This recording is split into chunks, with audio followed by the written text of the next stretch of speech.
you will hear a parent discussing his son's school report with his tutor. Listen and fill in the missing information in the report below. First, you have some time to look at questions 1 to 6.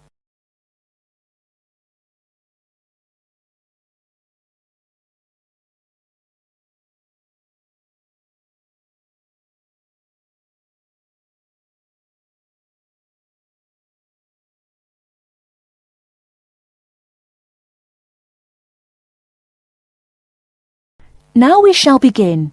You should answer the questions as you listen, because you will not hear the recording a second time. Listen carefully and answer questions 1 to 6. Good evening, Mr. Jameson. Please sit down. Good evening.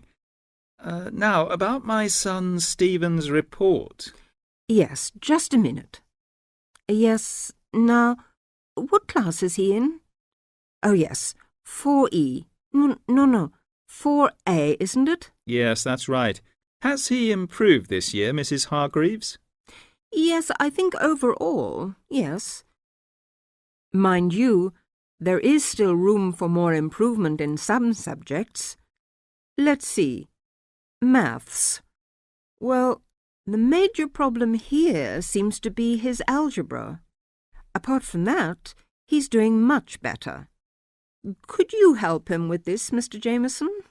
Well, to be honest, it wasn't really my best subject at school either.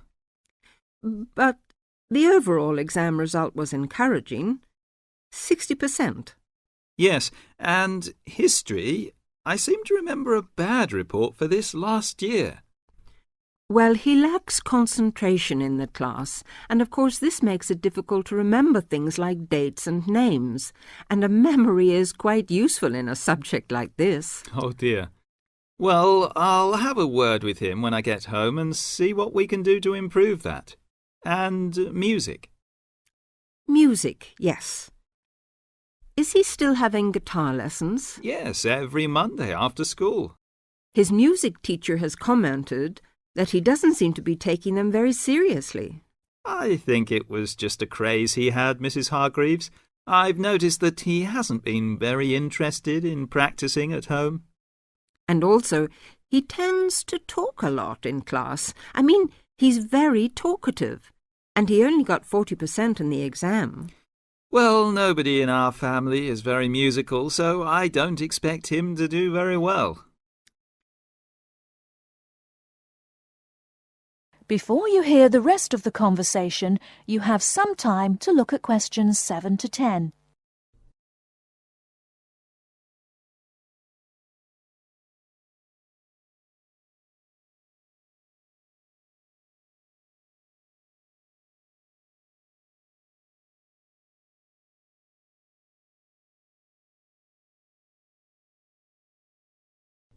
Now listen and answer questions 7 to 10.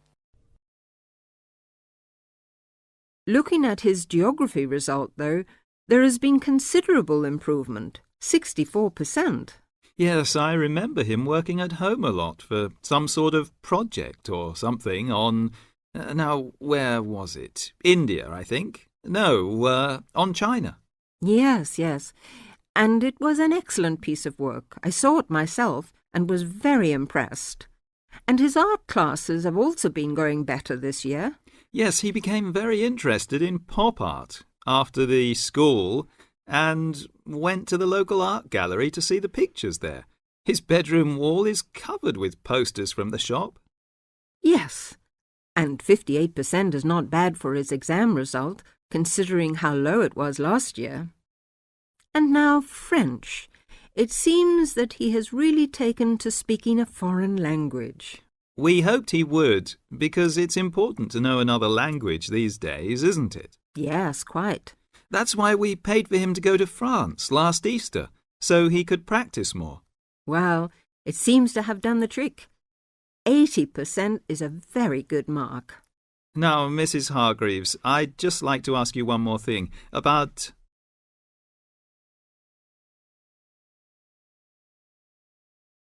That is the end of part 1. You now have half a minute to check your answers.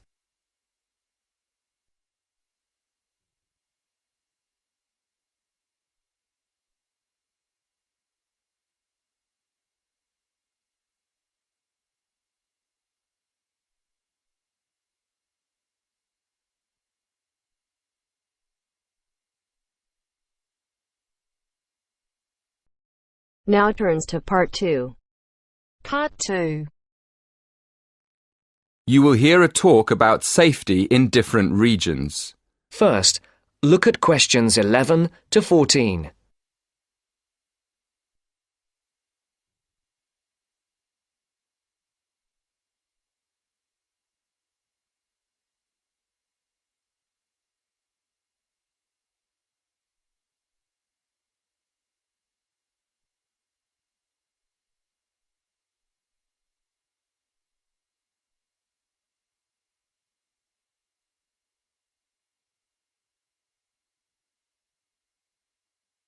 Listen carefully. Good evening, everyone. It's great to be here to talk to you about staying safe on holiday. Before I came this evening, I did a little research on where students like to go for their holidays and came up with 2 different regions, Latin America and India. So, I've been looking at the crime figures for both areas, and I thought I'd start by talking a bit about that. Then I'll give you some advice about how to avoid becoming a victim of crime. Okay, first of all, let's look at what kinds of crime are committed most in different regions. Okay, I'll start with India. Generally, India isn't thought of as a dangerous place for individuals, but there has been an increase in handbag theft in recent years. So keep an eye on your bag when you're out in the street. Right. Now, let's look at Latin America. Of course, you do realise that not all Latin American countries are the same, but it is true to say that guns are used in a high percentage of crimes across the region. Looking at the figures, it seems that gun crime is a serious problem throughout. Before the broadcast continues, look at questions 15 to 20.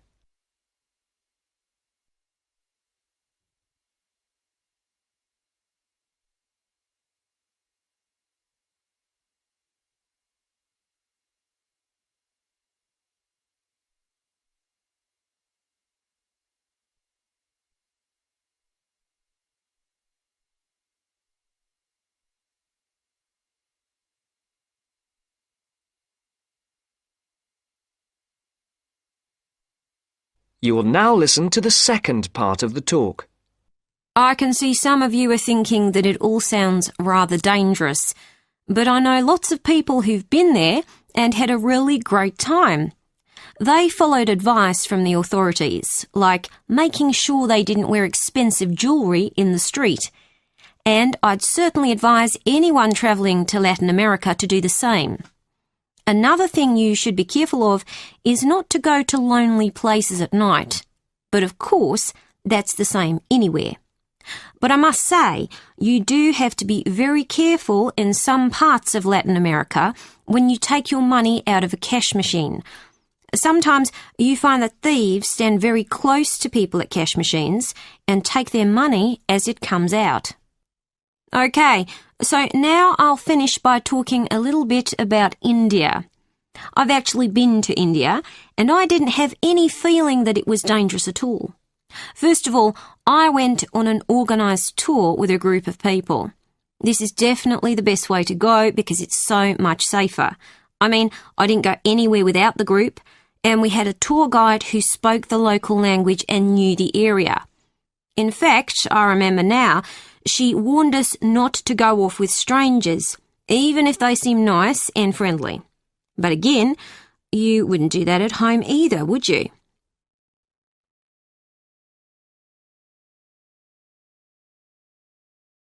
That is the end of Part 2. You now have half a minute to check your answers.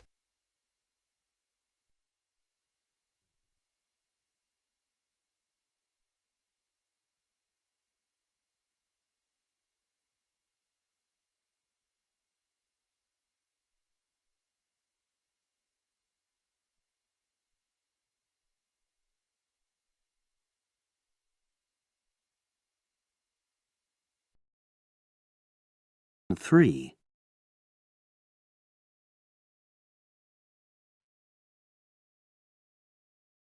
CD 3. Test 5, Section 3. You will hear a business studies student called Sam talking to his tutor about an IT project he is going to do for a local company called Turner's. First, you have some time to look at questions 21 to 26.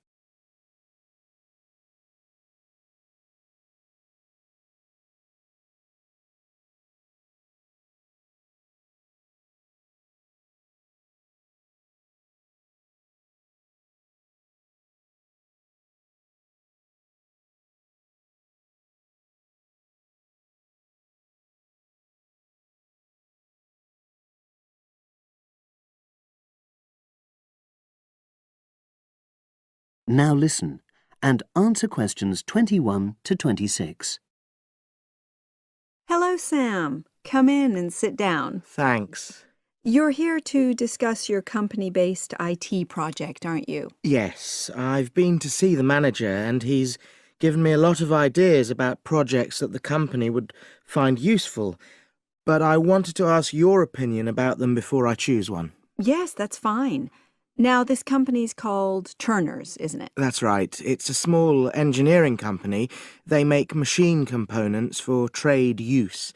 They're well established. They started in 1976, but they're a bit old-fashioned. Okay. And what kind of projects did Turner's suggest you could do for the company? Well, they want some improvements made to their customer database. The one that they've got at the moment isn't very useful in some ways. I had a quick look at it. That would be a very straightforward project, and it'd be simple enough to evaluate, but I don't think you'd get enough out of a project like that. You wouldn't learn anything new. Well, another project they suggested is to do with their online sales catalogue. At the moment, customers can look at their products, but they can't actually order them online, which must affect their competitiveness. But I said I thought it would take too long. It's quite a big task. You're right. It's too much for the time you've got. It's a pity, though. Then they want some help with their payroll system. At the moment, the way they calculate pay involves a lot of manual accounting. I suggested they could have a system where employees register electronically when they arrive and leave work, so the hours they do could be transferred automatically. I think you'd get a lot out of a project like that. It would extend your skills, but it wouldn't be too much to take on. A student did something similar a couple of years ago, but this is slightly different. Well, then they need help with their stock inventory. They do everything manually. Really? Yes, and it takes so much time. It's probably very inaccurate, too. An electronic inventory would probably be the biggest single benefit for the company. I'm surprised they haven't had it done before. I know. Then they wanted to improve their internal security. The manager had visited other companies where the staff use swipe cards to access various areas of the building. It sounded useful, but the trouble is I'm not really sure how to do it. Well, I think you're right in that assessment. At the moment, it's probably a bit beyond your level of knowledge. Is that all? Just one more. Customer service. They want to be able to collect feedback from their customers in a more systematic way. At the moment, it's a bit of a mess, and they probably lose business as a result. Would that involve you going to see customers at their own premises? Because in that case, you might have to do a fair amount of traveling, and that would incur expenses that haven't been agreed with these companies. I never thought of that. Well, it might not be a problem, but it's something that needs clarifying. Well, I hope that's been helpful in narrowing down the options. Yes, it has, thanks. I'll be able to make a decision now. But while I'm here, can I talk to you about coursework? Sure. Now you have some time to look at questions 27 to 30.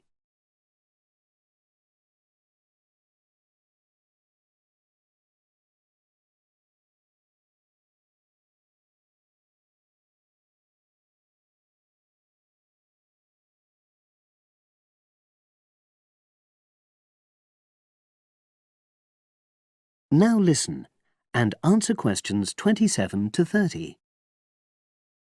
I'm not very happy about the way our group assignment is working. There are some problems. Oh dear.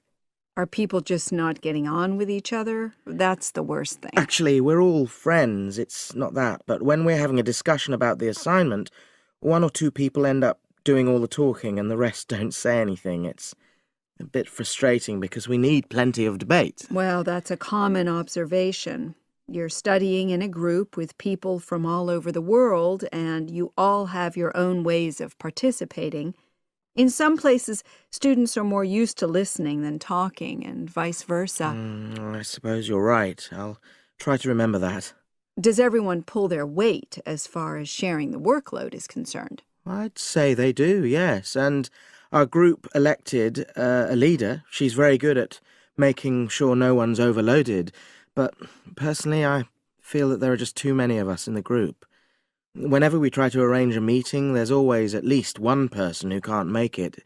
It's not anyone's fault, it's just that we've all got slightly different timetables. Well, I'm glad you've talked to me about it.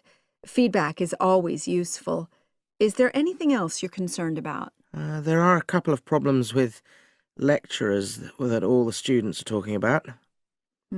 Last semester we had negative feedback about the way lectures were organized. There were several occasions when the wrong room had been booked or the same room had been booked twice, that sort of thing. Is that still a problem? That hasn't happened at all as far as I know. Oh, good. It's sorted out then. But I don't know the reason, but some of the staff often turn up late, so we miss 10 or 15 minutes of our lecture time. It might be because they've been copying handouts for students. I think there's a queue for the machine sometimes. Well, I'll look into that. Thank you for telling me. Anything else? The other thing is that it can be very difficult to get to see a lecturer individually. They're all very supportive and friendly when you do manage to find them, but often they're not in their office, even at times when they're meant to be available for consultation. Okay, that's helpful. Now, before you leave, That is the end of section 3. You now have half a minute to check your answers.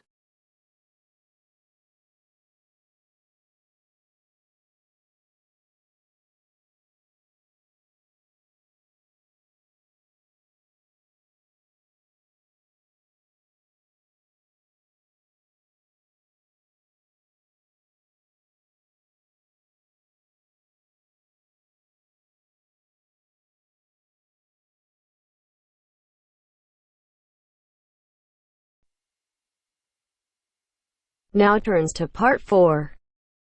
Part 4. You will hear a historian giving a presentation about techniques to identify the origin of handwritten books from the Middle Ages. First, you have some time to look at questions 31 to 40.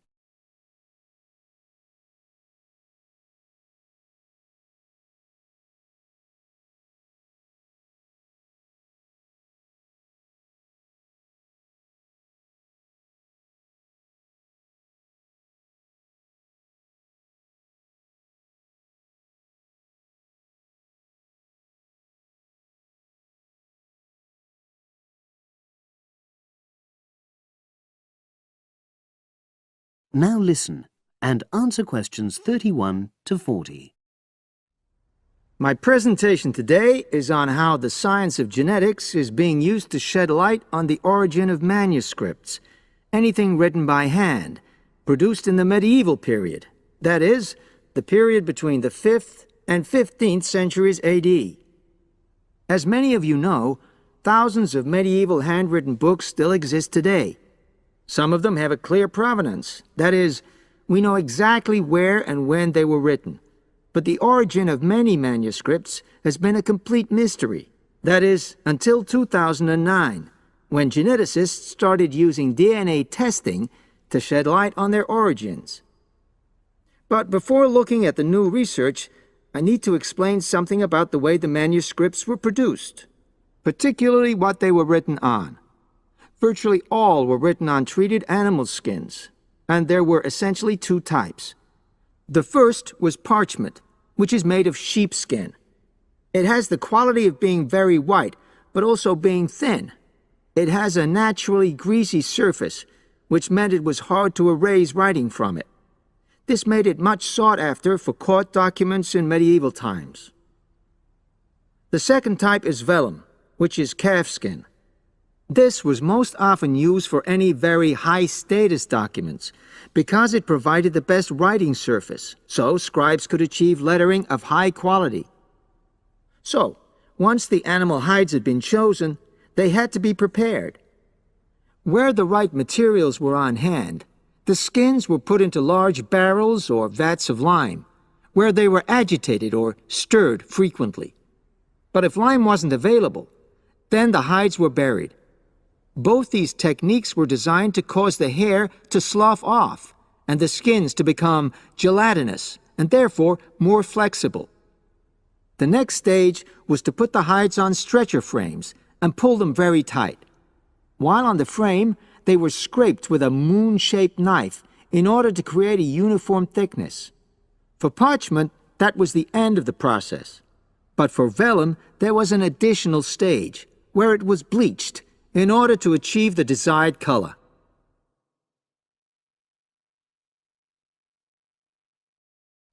So, what does all this preparation mean for the quest to identify the origins of mystery manuscripts? Well, until recently, the only way historians and other academics were able to guess at origins was either through the analysis of the handwriting style or from the dialect in which the piece was written.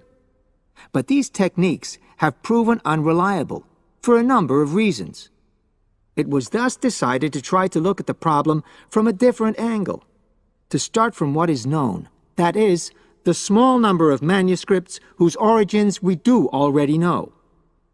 Because these parchments and vellum are both made from animal hides, it was possible to subject them to DNA testing and to identify the genetic markers for the date and location of production. From this was created what is known as a baseline.